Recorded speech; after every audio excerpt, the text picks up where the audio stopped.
Hey guys, it's Rob from mstore here. Today we're looking at the Samsung EVO 860 SSD drive. I had one come across my desk, so I thought we'd do a short video on it.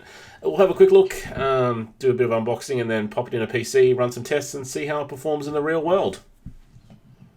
Okay, let's have a look inside this guy.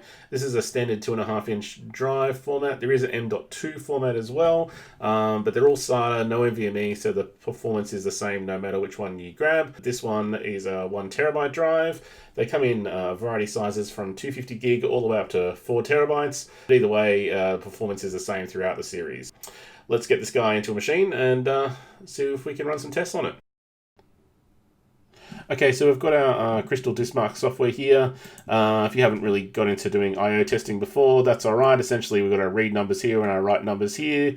Once we test them, they're going to show up, and we've got some task manager here just to show we're not doing anything funky. I'll show you the rig quickly. It's an i5 6th gen CPU. Obviously, that's a little bit old now. It's time for an upgrade. When I get a chance, it's got 16 gig of memory, which is using half already, and there's our drive here, our 1TB 860 EVO.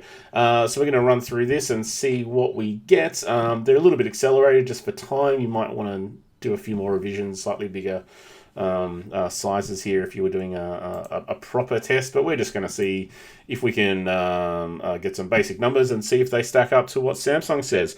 Now, according to their website, we should get up to 550 megabyte a second sequential read. That's on this side here, and we should get up to 520 megabyte a second sequential write. So let's give it a crack and see if that's accurate or not.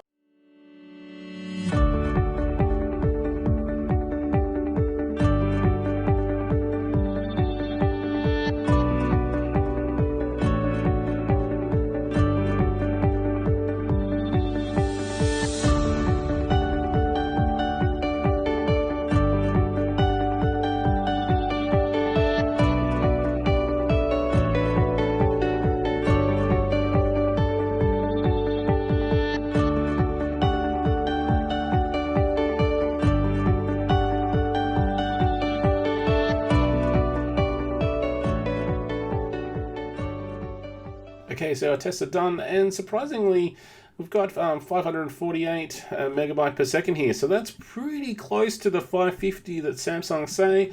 Our writes are a little bit down here, only getting 500 meg a second on writes, so that's not quite the 520 that they said on the website. But look, I think with some more testing, we might find that we could make those numbers fit, and it's pretty close overall.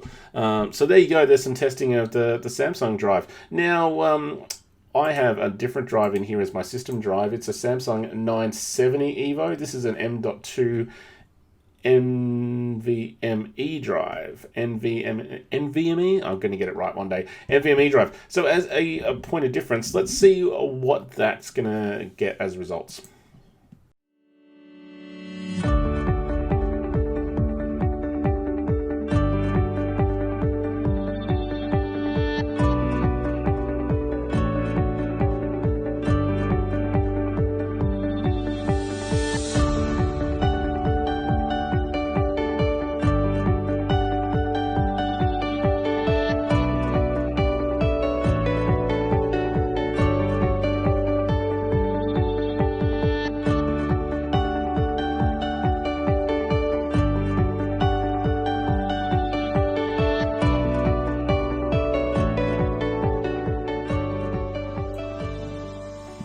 Well, look at that. NVMe, we're getting almost 3 gigabyte per second read and just over 2 gigabyte per second write speed, which is pretty phenomenal compared to if we pulled out an old 3.5-inch drive and tried to write some spinning disk. We wouldn't get numbers anywhere near as big as that. So still quite respectable for the 860. Obviously, the NVMe is going to be better every time, and so it's just going to really come down to what your pocketbook is, and what you can afford to pay, and how much capacity you need. Obviously, this is a 500 gig drive. The performance is going to be the same no matter what size you get, but the price is definitely not the same. And there you have it, the Samsung EVO 860. They're currently $240 for the 1TB version, as you've seen today. Obviously, there's faster drives out there. Let us know what you need. We're happy to help find a solution that's going to fit for you. Thanks for watching, guys.